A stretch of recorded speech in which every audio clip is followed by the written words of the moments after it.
सभी जिम्मेदार साथियों से आए और बहुजन समाज पार्टी के तत्वाधान में सर्वजन हिताय व सर्वजन सुखाय विशाल महारैली की मुख्य अतिथि बहुजन समाज पार्टी की राष्ट्रीय अध्यक्ष सांसद राज्यसभा उत्तर प्रदेश की 4 बार मुख्यमंत्री रही परम आदरणीय परम सम्मानित मान्या बहन जी का माला पहना करके स्वागत करें सभी जिम्मेदार साथी।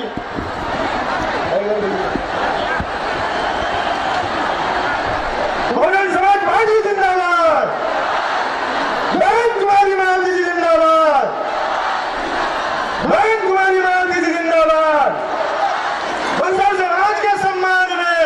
की मैदान में, सर समाज के सम्मान में, की मैदान में, सर समाज के सम्मान में, की मैदान में, सर समाज के सम्मान में, की मैदान। बहुजन समाज पार्टी जिंदाबाद, जिंदाबाद, जिंदाबाद। मायावती जी जिंदाबाद, जिंदाबाद, जिंदाबाद। मायावती जी जिंदाबाद, जिंदाबाद। सर समाज के सम्मान में, की मैदान। सर समाज के सम्मान में, की मैदान। की आप आगे बढ़ो, हम आपके साथ हैं। साथियों, मैं मान्या बहन जी से हम सबको संबोधित करने के लिए अनुरोध करूं। इससे पहले हम सब जोरदार नारे से मान्या बहन जी का स्वागत करेंगे। बहुजन समाज पार्टी जिंदाबाद, मान्या बहन कुमारी मालवी जी जिंदाबाद, बहुजन समाज पार्टी जिंदाबाद। बाबा साहब डॉक्टर भीमराव अम्बेडकर उमर रहे, मानव श्री काशीराम साहब उमर रहे। बहन कुमारी मालवी जी जिंदाबाद, बहन कुमारी मालवी जी जिंदाबाद। सर समाज के सम्मान में, सर समाज के सम्मान में, बहन जी आप आगे बढ़ो, हम आपके साथ हैं। बहन जी आप आगे बढ़ो, हम आपके साथ हैं। सर समाज के सम्मान में,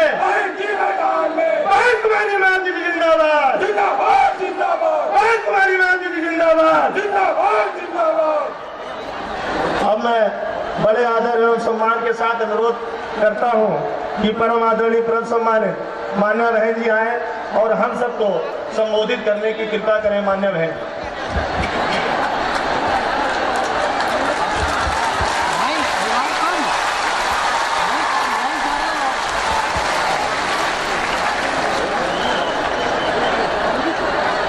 बीएसपी के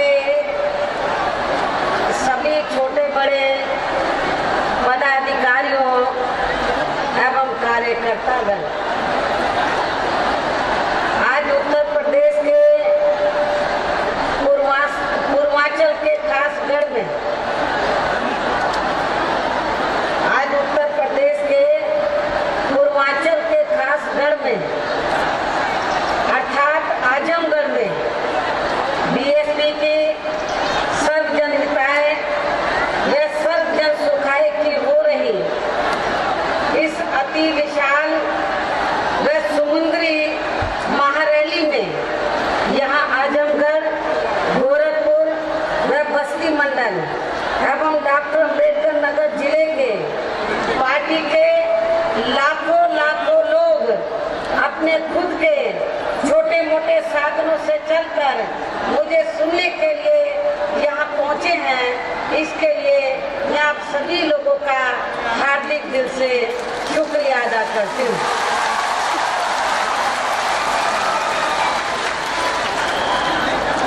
हालांकि मैं हेलीकॉप्टर से ये देख रही थी कि जितनी भीड़ आपके पंडाल के अंदर है उससे ज्यादा भीड़ पंडाल के बाहर सड़कों पर लोग खड़े हुए हैं, क्योंकि पंडाल में इतनी जगह नहीं है कि जो बाहर लोग इस पंडाल से कई गुना ज्यादा लोग बाहर सड़कों पर खड़े हैं, आसपास की सड़कों पर, वो इधर आ सके। हालांकि समाजवादी पार्टी के जो मुखिया हैं श्री मुलायम सिंह यादव के लिए तो ये मैदान काफी बड़ा था, लेकिन बीएसपी के लिए ये मैदान काफी छोटा है।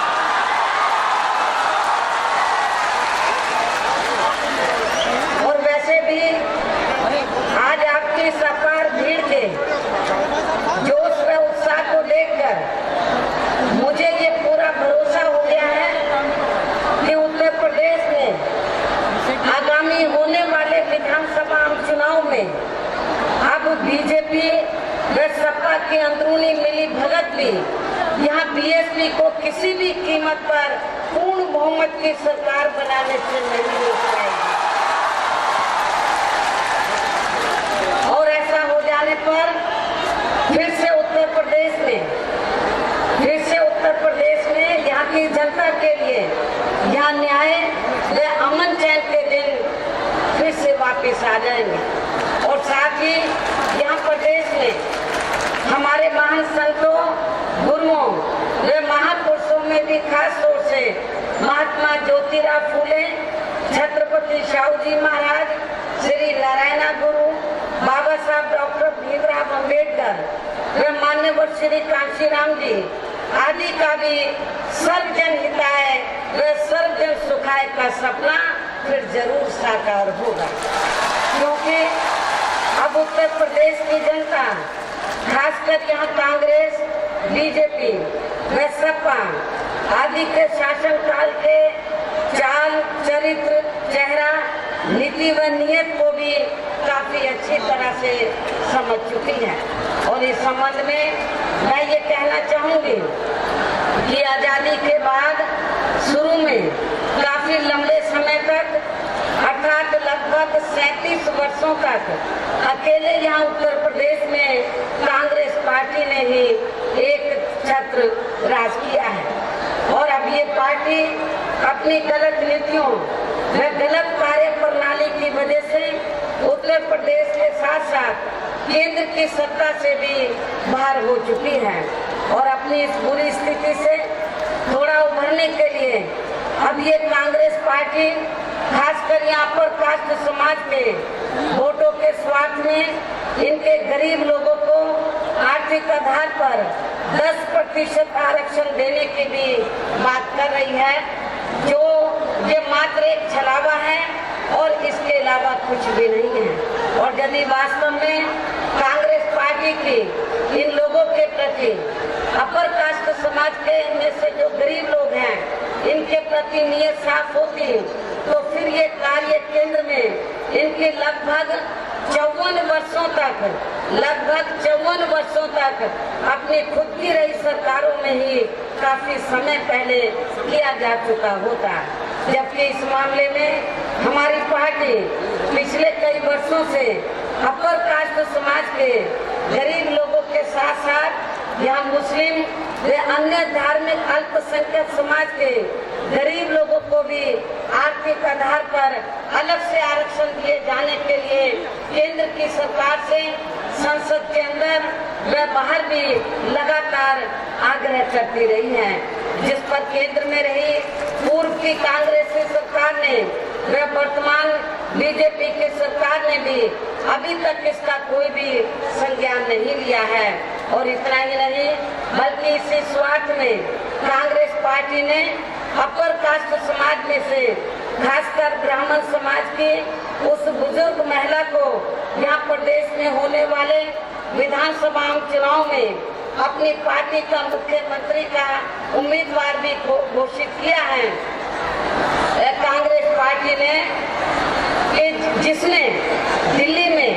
अपने शासनकाल के दौरान दिल्ली को खराब व गंदा करने के लिए,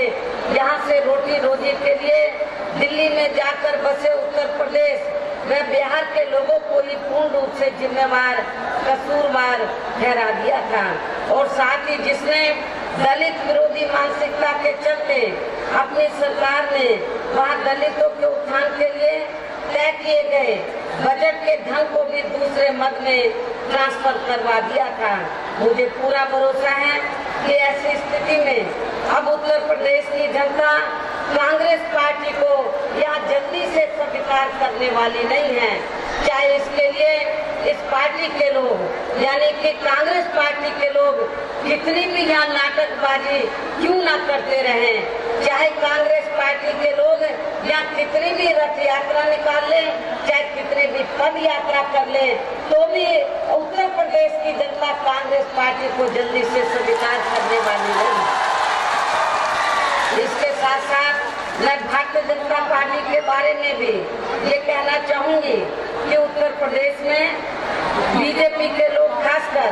यहाँ विकास के नाम पर जो सत्ता में आने की बात कर रहे हैं, तो उन्हें मैं ये भी भी याद दिलाना चाहती हूँ कि उत्तर प्रदेश में भारतीय जनता पार्टी ने भी लगभग 6 वर्षों तक यह राज किया है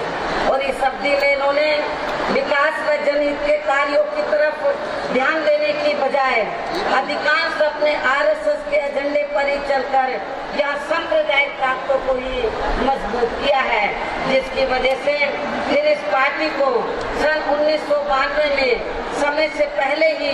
यह अपनी सत्ता तक भी गंवानी पड़ी थी और अब केंद्र में भी इसी नक्शे कदम पर बीजेपी की सरकार चल रही है, जिसने लोकसभा चुनाव के दौरान उत्तर प्रदेश सहित पूरे देश के हर वर्ग व हर जाति एवं हर धर्म के लोगों के साथ साथ यहाँ गरीबों, मजदूरों, किसानों, कर्मचारियों, व्यापारियों एवं अन्य विभिन्न क्षेत्रों में लगे लोगों के हित व कल्याण के लिए जो अच्छे दिन लाने के वायदे किए थे, वे सपने दिखाए थे, तो वे अधिकांश यहाँ बुरे दिनों में ही तब्दील हो गए हैं। और इस संबंध में मैं आप लोगों को ये याद दिलाना चाहती हूँ कि आज से लगभग 2 साल पहले जब पूरे देश में लोकसभा का आम चुनाव हुआ था, तो लोकसभा आम चुनाव के दौरान तो उत्तर प्रदेश में खासकर भारतीय जनता पार्टी और इनके पीएम पद के उम्मीदवार श्री नरेंद्र मोदी ने उत्तर प्रदेश के कोने कोने में जाकर ये कहा था कि जब केंद्र में बीजेपी सत्ता में आ जाती है तो बीजेपी के सत्ता में आते ही तो फिर पूरे देश में और खासकर उत्तर प्रदेश में जो यहाँ पर वर्षों से बुरे दिन चल रहे हैं हर मामले में हर स्तर पर, तो वो अच्छे दिन में तब्दील हो जाएंगे। ये भारतीय जनता पार्टी ने तो लोकसभा चुनाव के दौरान कहा था, लेकिन मैं आप लोगों को ये बताना चाहती हूँ कि सन 2014 में जब लोकसभा के आम चुनाव हुए तो तब बीजेपी और इनके पीएम पद के उम्मीदवार ने ये कहा था कि आपके बुरे दिन चले जाएंगे और हर मामले में और हर स्तर पर अच्छे दिन आ जाएंगे। लेकिन मैं आप लोगों से ये पूछना चाहती हूँ कि केंद्र में बीजेपी के सरकार को बने हुए 2 वर्षों से ज्यादा का समय हो चुका है। 2 वर्षों से ज्यादा का समय हो चुका है। मैं आपसे पूछना चाहती हूँ, पूर्वांचल के लोगों से पूछना चाहती हूँ, आपको जो लोकसभा चुनाव के दौरान भारतीय जनता पार्टी ने ये कहा था, श्री नरेंद्र मोदी ने ये कहा था कि जब केंद्र में बीजेपी पावर में आ जाएगी तो फिर पूरे देश में जो गरीब और कमजोर वर्गों के लोग हैं तो उनको सरकारी राशन सस्ता मिलेगा, ये इन्होंने कहा था आप लोगों को। मैं आपसे पूछना चाहती हूँ, केंद्र की सरकार को बने हुए 2 साल से ज्यादा समय हो गया है, क्या आपको अपने पूर्वांचल क्षेत्र में आजमगढ़ में क्या गरीबों को या कमजोर वर्गों के लोगों को क्या सरकारी राशन आप लोगों को सस्ता मिल रहा है? मैं समझती हूँ कि नहीं मिल रहा है। आपको गेहूं, चावल, दाल, तेल ये सब महंगा हो गया है, आपको कोई सस्ता नहीं मिल रहा है। लोकसभा चुनाव के दौरान बीजेपी ने कहा था कि पूरे देश में बिजली, पानी, स्वास्थ्य सेवाएं, रसोई गैस आदि सब सस्ती हो जाएगी। मैं आप लोगों से पूछना चाहती हूँ, क्या बिजली, पानी, स्वास्थ्य सेवाएं, रसोई गैस आदि क्या सस्ती हो गई है? क्या आप लोगों को सस्ती मिल रही है? और इतना ही नहीं, बीजेपी ने ये भी कहा था जब केंद्र में बीजेपी पावर में आ जाएगी तो फिर पूरे देश के अंदर, उत्तर प्रदेश सहित फिर पूरे देश के अंदर बिजली 24 घंटे मिलेगी। क्या आपको बिजली 24 घंटे मिल रही है? मैं समझती नहीं मिल रही है। बीजेपी ने ये भी कहा था, श्री नरेंद्र मोदी ने ये भी कहा था कि जिन लोगों के पास रहने के लिए अपने पक्के मकान नहीं है, उनके पक्के मकान बनाकर दिए जाएंगे। मैं आप लोगों से पूछना चाहती हूँ कि आपके पूर्वांचल में क्या एक भी पक्का मकान श्री नरेंद्र मोदी ने या केंद्र की सरकार ने आपको बनाकर दिया है? मैं समझती हूँ कि नहीं दिया। यहाँ पर पूरे देश में गरीबी और महंगाई को कम करने की बात कही थी, बेरोजगार लोगों को रोजगार देने की बात कही थी। मैं आपसे पूछना चाहती हूँ कि आपके पूर्वांचल में बेरोजगार लोगों को रोजगार मिला है? मैं समझती नहीं मिला है। केंद्र की सरकार ने ये भी कहा था कि जो मजदूर लोग हैं उनकी मजदूरी बढ़ा दी जाएगी। क्या आप लोगों की मजदूरों की मजदूरी बढ़ी है।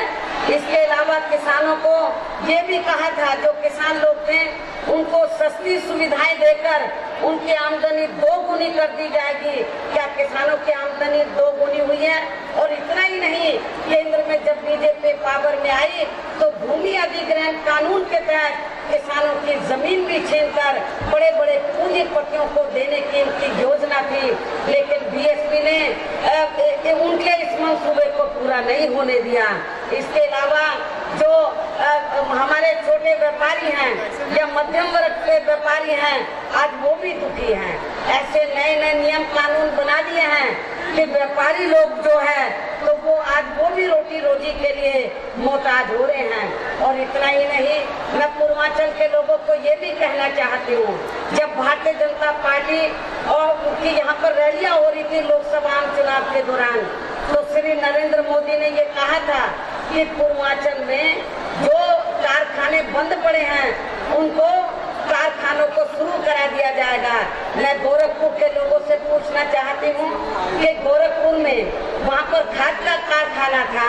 लेकिन 2 साल तक सेंटर में जब सरकार को बने हुए 2 साल हो गए, तो 2 साल तक केंद्र की सरकार को वहाँ पर बंद पड़े कारखाने याद नहीं आए। लेकिन जब 2 साल पूरे हो गए और उत्तर प्रदेश में चुनाव के लिए जब लगभग 6 महीने का समय रह गया, तो उनको फिर बंद पड़े कारखाने याद आए और खाद का कारखाना गोरखपुर में केवल उसका शिलान्यास किया गया है, लेकिन अभी उसकी शुरुआत नहीं की गई है। गोरखपुर में 2 साल के बाद वहाँ पर उनको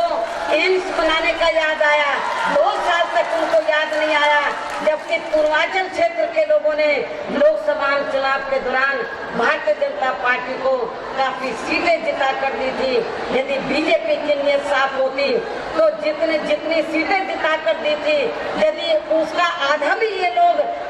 काम कर देते जो उन्होंने वायदा किया था, तो मैं समझती हूँ कि बीजेपी तो फिर उत्तर प्रदेश की जनता, खासतौर से पूर्वांचल की जनता बीजेपी को ये मानकर चल देती कि शायद ये काम पूरा कर देंगे। इन्होंने 10% भी काम अपने वायदों के मुताबिक नहीं किया है। अर्थात अब ये केंद्र की भाजपा सरकार तो उनके हित व कल्याण के लिए कार्य करने की बजाय अधिकांश अपनी ताकत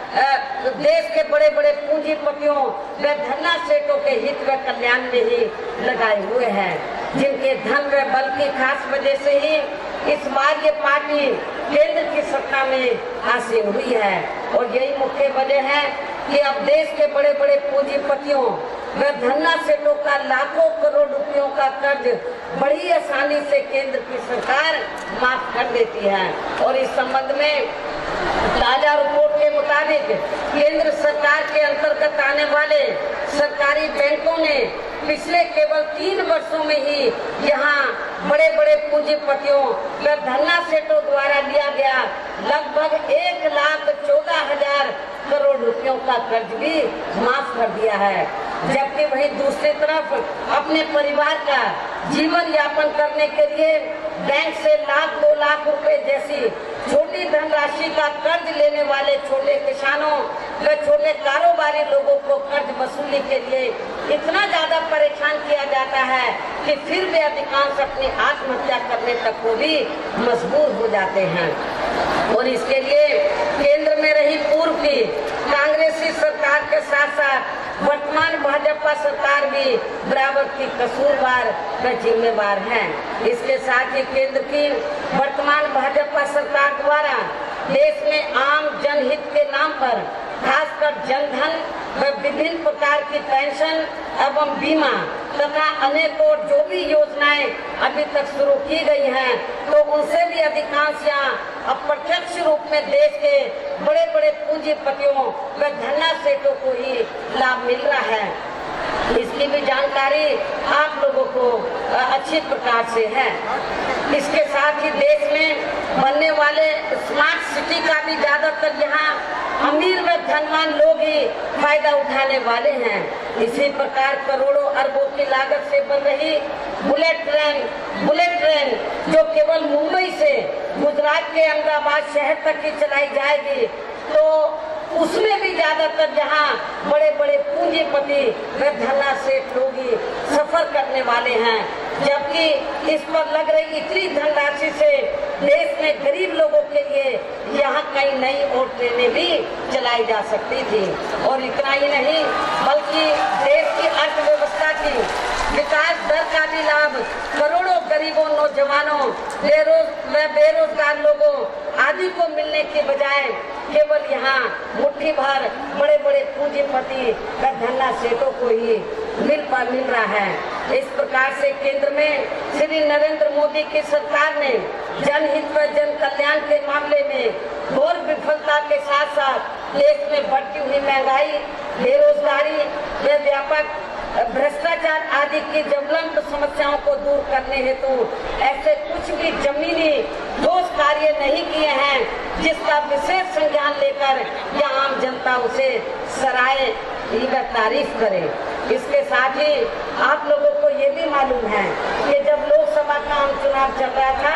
तो श्री नरेंद्र मोदी ने और बीजेपी के वरिष्ठ नेताओं ने ये भी कहा था, पूरे उत्तर प्रदेश में घूम कर ये कहा था, पूरे देश के अंदर, उत्तर प्रदेश सहित पूरे देश के अंदर ये कहा था कि पूरे देश में जो गरीब लोग हैं और एक परिवार में मान लीजिए 5 लोग गरीब हैं, तो बीजेपी ने ये कहा था लोकसभा चुनाव के दौरान कि अपने देश का जो काला धन विदेशों में जमा है, तो जैसे ही केंद्र में बीजेपी पावर में आ जाएगी तो उसे 100 दिनों के अंदर ही वापस लाकर तो देश के हर गरीब परिवार के प्रत्येक गरीब को 15 और 20 लाख रुपए के हिसाब से दिए जाएंगे। मैं पूछना चाहती हूँ कि आपको एक फूटी कौड़ी भी मिली है? मैं समझती हूँ कि नहीं मिली है। इनका ये खास चुनावी वायदा भी पूरी तरह से खोखला ही साबित हुआ है। और अब तो अपने देश में भी काला धन रखने वाले लोगों को उसे सफेद करने के लिए पूर्व की कांग्रेस की सरकार की तरह ही वर्तमान केंद्र की भाजपा सरकार में भी विशेष व्यवस्था कर दी गई है। इसके अलावा वर्तमान केंद्र की भाजपा सरकार ने भ्रष्टाचार के उजागर होने वाले खासकर ललित मोदी घोटाला, मध्य प्रदेश का व्यापक घोटाला, विजय माल्या घोटाला, छत्तीसगढ़ में महाराष्ट्र स्टेट की बीजेपी की सरकार के हुए घोटाले आदि ये सभी साबित करते हैं कि बीजेपी में भी कांग्रेस पार्टी की तरह भ्रष्टाचार की जड़ें काफी ज्यादा गहरी हैं। और इतना ही नहीं बल्कि देश में खासकर दलितों, आदिवासियों एवं अन्य पिछड़े वर्गों के लोगों को बाबा साहब डॉक्टर अम्बेडकर के अथक प्रयासों के कारण इन्हें भारतीय संविधान में आरक्षण व अन्य और जो भी जरूरी सुविधाएं मिली हैं, तो उन्हें भी अब वर्तमान केंद्र की भाजपा सरकार में आरएसएस के एजेंडे के मुताबिक चलकर धीरे धीरे निष्प्रभावी व कम करने तथा इनकी समीक्षा आदि करने की आड़ में खत्म करने का भी पूरा प्रयास किया जा रहा है। और वैसे भी आप लोगों को ये मालूम है कि जब से केंद्र में बीजेपी के नेतृत्व में सरकार बनी है तो भारतीय जनता पार्टी की सरकार ने अपने महत्वपूर्ण मंत्रालयों के ज्यादातर कार्य प्राइवेट सेक्टर को दे दिए हैं, जबकि प्राइवेट सेक्टर में दलित और पिछड़ों के लिए अभी तक भी आरक्षण की व्यवस्था नहीं है। ऐसी स्थिति में तो आपका आरक्षण इस सरकार में ना के बराबर अब रह जाएगा। इसके साथ ही पूरे देश में और खासकर भाजपा शासित राज्यों में तो दलितों एवं अन्य पिछड़े वर्गों के प्रति इनकी हीन व जातिवादी मानसिकता के चलते अब इन वर्गों का हर स्तर पर काफी ज्यादा शोषण व उत्पीड़न हो रहा है। और इस मामले में दलित छात्र रोहित वेमुला कांड, गुजरात का दलित ऊना कांड व यहाँ उत्तर प्रदेश का दयाशंकर सिंह कांड आदि इसके खास उदाहरण हैं। ऐसे हालातों में वर्तमान केंद्र की भाजपा सरकार में इन वर्गों के मसीहा बाबा साहब डॉक्टर भीमराव अंबेडकर के जीवन से जुड़े कुछ स्थानों को स्मारक व संग्रहालय आदि में परिवर्तित करने की मात्र घोषणा किए जाने से व कुछ मौकों पर कांग्रेस पार्टी की ही तरह दलितों व पिछड़ों के घरों में जाकर उनके साथ ठहरने व खाना आदि खाने से भी इनके समाज का पिछड़ापन व सामाजिक उत्पीड़न खत्म होने वाला नहीं है। और अब इन वर्गों के लोग अपने समाज पर आए दिन हो रहे अन्याय, अत्याचार व जातिवादी व्यवहार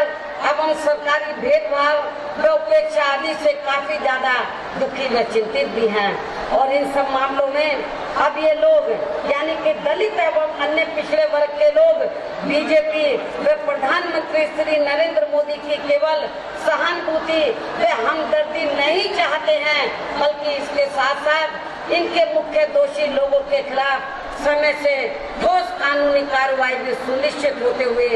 देखना चाहते हैं। अर्थात अब ये लोग अपने आत्मसम्मान व स्वाभिमान के साथ साथ संविधान में खासकर समानता, बराबरी व आरक्षण आदि की जो भी इन्हें कानूनी अधिकार मिले हैं, तो उनको अब ये वास्तव में या जीवन में इनको वास्तव में ये लोग जमीनी हकीकत में इनको लागू होते हुए देखना चाहते हैं,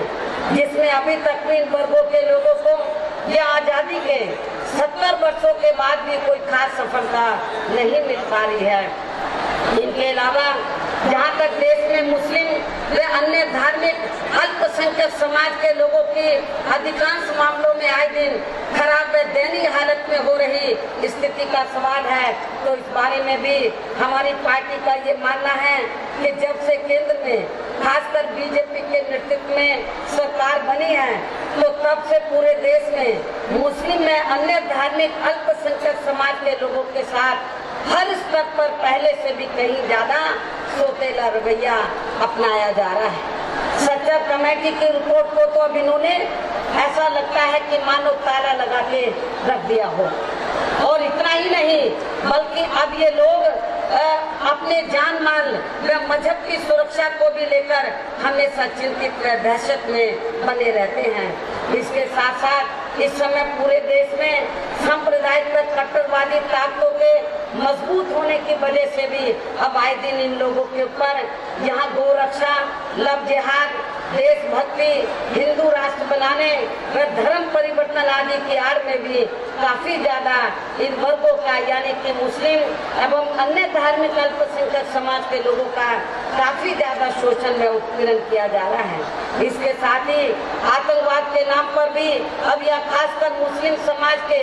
आम लोगों को भी जो शक की नजरों से देखा जा रहा है, तो ये सब अपने देश हित में ठीक नहीं हो रहा है और इसका हमारी पार्टी कड़े शब्दों में निंदा भी करती है। इस प्रकार केंद्र में बीजेपी व प्रधानमंत्री श्री नरेंद्र मोदी के नेतृत्व में बनी सरकार ने अपने अब तक के 2 वर्षों से अधिक हुए कार्यकाल में अपनी कमियों व विफलताओं की वजह से देश की जनता को काफी ज्यादा निराश किया है। और अब इनकी सरकार का ये खास मूल मंत्र अर्थात सबका साथ व सबका विकास की भी ये कही गई बात केवल यहाँ एक हवाई नारा मात्र ही बनकर रह गई है। और इसके अलावा अब तो इस पार्टी की सरकार ने अपने देश के राष्ट्रीय पर्वों तक का भी अधिकतर यहाँ राजनीतिकरण ही कर दिया है। और इस मामले में अभी हाल ही में 15 अगस्त सन 2016 को प्रधानमंत्री श्री नरेंद्र मोदी का लाल किले से दिया गया इनका अपना भाषण है, जो पुरानी परंपराओं से हटकर ज्यादातर राजनीति की था। और इतना ही नहीं, बल्कि 15 अगस्त को पाकिस्तान के संबंध में प्रधानमंत्री श्री नरेंद्र मोदी के दिए गए अपने भाषण के बाद से अब खासकर यहाँ उत्तर प्रदेश में विधानसभा चुनाव को लेकर अंदर लोग ये भी संदेह जाहिर करते हुए हमें सुनाई दे रहे हैं कि देश में खास तौर से जनहित व जन कल्याण के मामले में केंद्र की सरकार के ज्यादातर विफल होने की वजह से अब यहाँ उत्तर प्रदेश में आगामी होने वाले विधानसभा चुनाव में बीजेपी अपने आप को सत्ता से काफी दूर जाते हुए देखकर अब ये पार्टी व इनकी केंद्र की सरकार अपनी सभी कमजोरियों व विफलताओं पर से जनता का ध्यान बांटने के लिए किसी भी हद तक जा सकती है। अर्थात ये सरकार यहाँ प्रदेश में चुनाव होने से पहले व चुनाव के दौरान भी खासकर देश में आतंकवाद व कश्मीर के मुद्दे को लेकर युद्ध में भी जा सकती है, ऐसा भी लोगों का मानना है। जिसकी खास वजह से ही अब लोगों को देशभक्ति के जज्बातों से जोड़ने के लिए ही इस बार बीजेपी व केंद्र की सरकार ने अपनी तिरंगा यात्रा भी शुरू करवाई थी। इसकी भी लोगों में आम चर्चा है। लेकिन ऐसे हालातों में बीजेपी व केंद्र सरकार की इन सब कमियों व विफलताओं को ध्यान में रखकर उत्तर प्रदेश की जनता को अपना वोट कतई भी इस पार्टी को अर्थात भारतीय जनता पार्टी को नहीं देना है। इसके साथ ही इस भारतीय जनता पार्टी के बारे में उत्तर प्रदेश में कानून व्यवस्था को भी लेकर मेरा ये कहना है, जब केंद्र की वर्तमान भाजपा सरकार अपने अधीन में चल रही देश की राजधानी दिल्ली की भी कानून व्यवस्था को ठीक ढंग से संभाल नहीं सकती है, तो तब फिर ऐसी स्थिति में दिल्ली से भी कई गुना ज्यादा आबादी रखने वाले अपने उत्तर प्रदेश की अब वर्तमान में ऑक्सीजन पर चल रही अति खराब व दैनिक कानून व्यवस्था को भला इस पार्टी की सरकार या कैसे संभाल सकती है। इन सब बातों की तरफ भी उत्तर प्रदेश की जनता को जरूर गंभीरता से सोच विचार करके तब फिर अपने वोटों को सही पार्टी को ही देना होगा। अर्थात आपकी सही पार्टी बहुजन समाज पार्टी है, बहुजन समाज पार्टी को ही देना होगा, वरना फिर अपना उत्तर प्रदेश हमेशा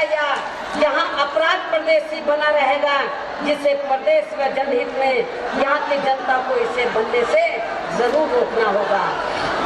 और जहाँ तक उत्तर प्रदेश में वर्तमान सपा सरकार की शुरू से चल रही गलत नीतियों व गलत कार्यशैली का सवाल है, तो इस बारे में भी हमारी पार्टी का ये कहना है कि वैसे तो सपा की सरकार खासकर यहाँ प्रदेश में अपराध व अराजकता के लिए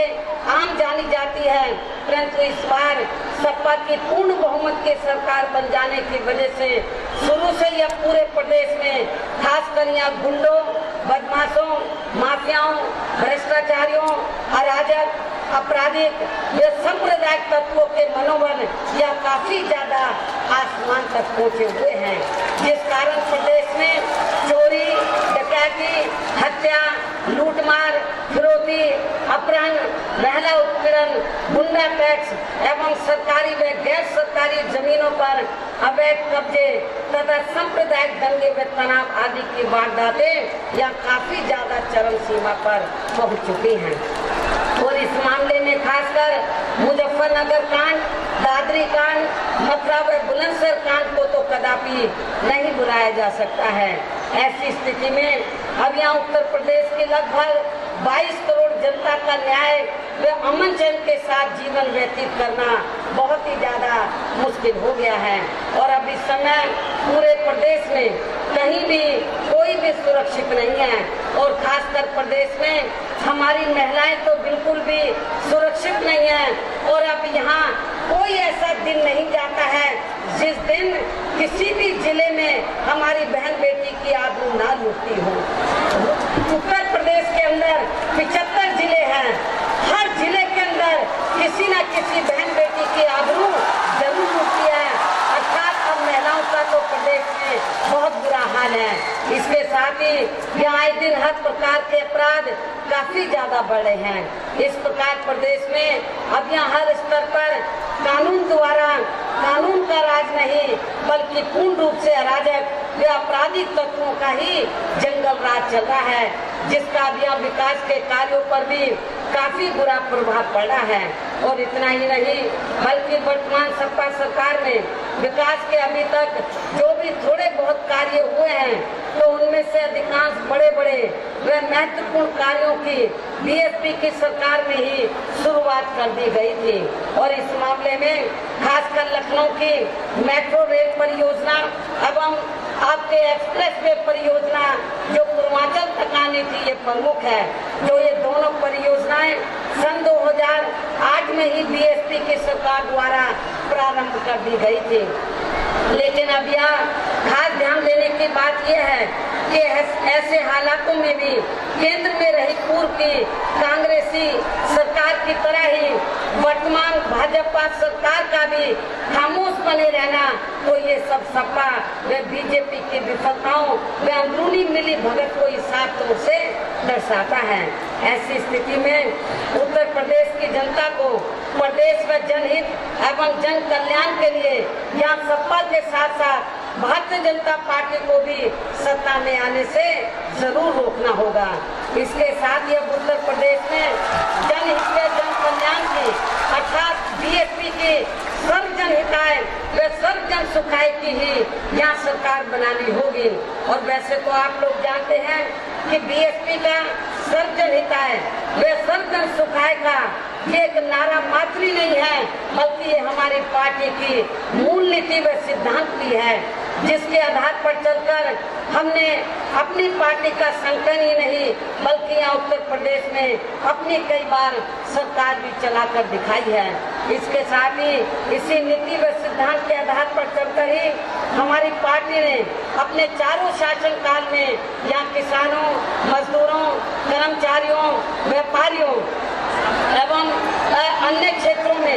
लगे लोगों के हितों के साथ साथ खासकर यहाँ दलितों, पिछड़ों, मुस्लिम व अन्य धार्मिक अल्पसंख्यक समाज के साथ ही अपर कास्ट समाज के गरीब लोगों के हितों का भी हर स्तर पर विशेष ध्यान रखा है। अर्थात अब बीएसपी में बहुजन समाज ही नहीं बल्कि सर्व समाज का हित निहित है। लेकिन ये सब विरोधी पार्टियों के लोगों को अच्छा नहीं लग रहा है, इसलिए अब ये लोग बीएसपी को सत्ता में आने से रोकने के लिए इसके विरोध में किस्म किस्म के घिनौने षड्यंत्र रच रहे हैं। वे अनेकों घिनौने हथकंडे भी इस्तेमाल कर रहे हैं, जिनसे प्रदेश की जनता को खासकर यहाँ विधानसभा के आम चुनाव होने तक जरूर सावधान रहना है। और इस संबंध में कुछ खास बातों की तरफ ध्यान दिलाने के साथ साथ पहले मैं बीएसपी के बारे में भी ये कहना चाहूंगी कि बहुजन समाज पार्टी एक राजनीतिक पार्टी के साथ साथ एक मिशनरी मूवमेंट भी है, जिनके कार्यकर्ताओं व उनके समाज को बीएसपी के मिशनरी मूवमेंट से जोड़कर उन्हें फिर इस प्रकार से न बिकने वाला समाज के रूप में तैयार किया जाता है। यदि किसी भी समाज का पार्टी से जुड़ा बड़े से बड़े नेता भी अपने व्यक्तिगत व पारिवारिक स्वार्थ में किसी भी विरोधी पार्टी के हाथों में चला जाता है तो फिर वह व्यक्ति अधिकांश अकेला ही जाता है, किंतु उसके साथ में उसका अपना खुद का समाज नहीं जाता है और फिर उसका समाज उसके स्थान पर अपना नया नेता तैयार करके पार्टी को आगे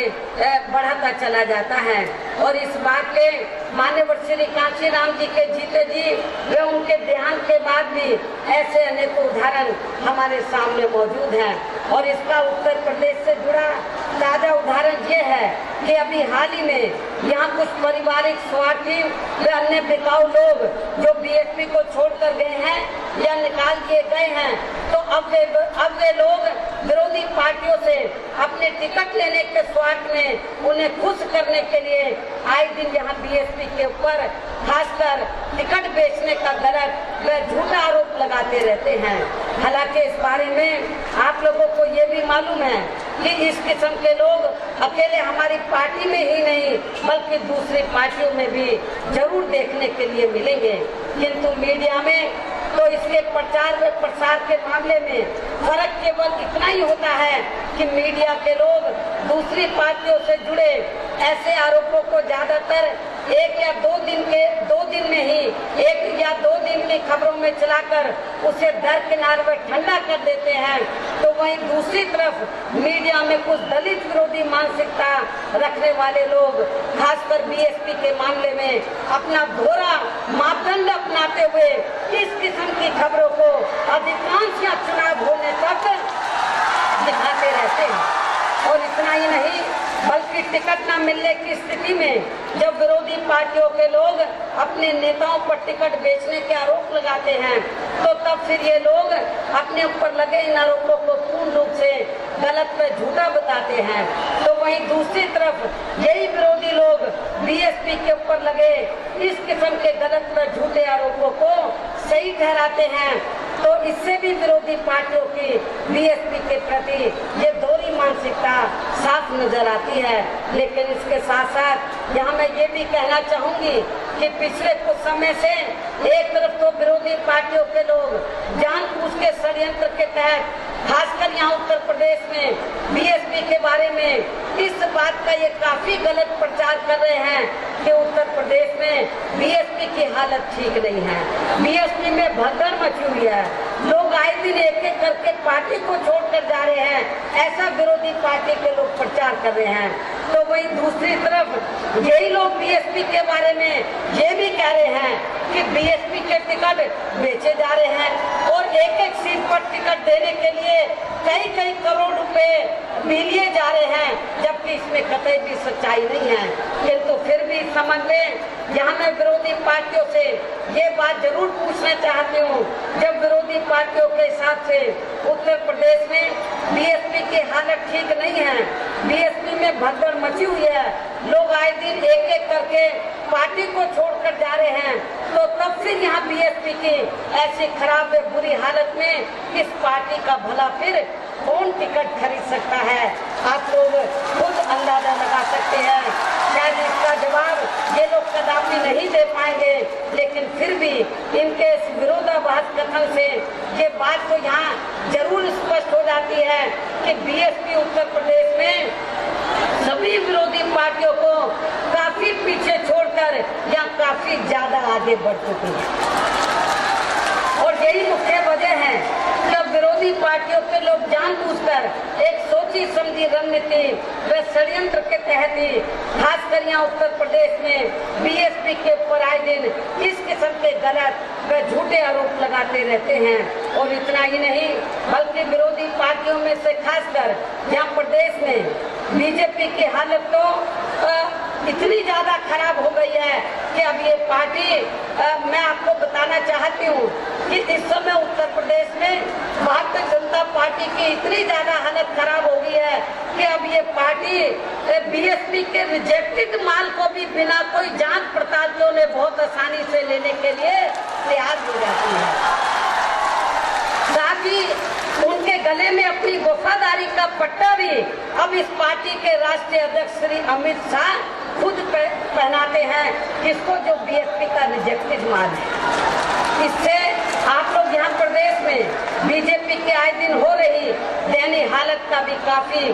कुछ अंदाजा लगा सकते हैं। ऐसे हालातों में अब बीएसपी के मुख्य दलित देश वोट में भी सेंध लगाने के लिए यहाँ प्रदेश में खासकर बीजेपी के लोग धर्म की आड़ में भी काफी घिनौनी राजनीति कर रहे हैं, जिसमें इनको अभी तक भी कोई सफलता नहीं मिली है।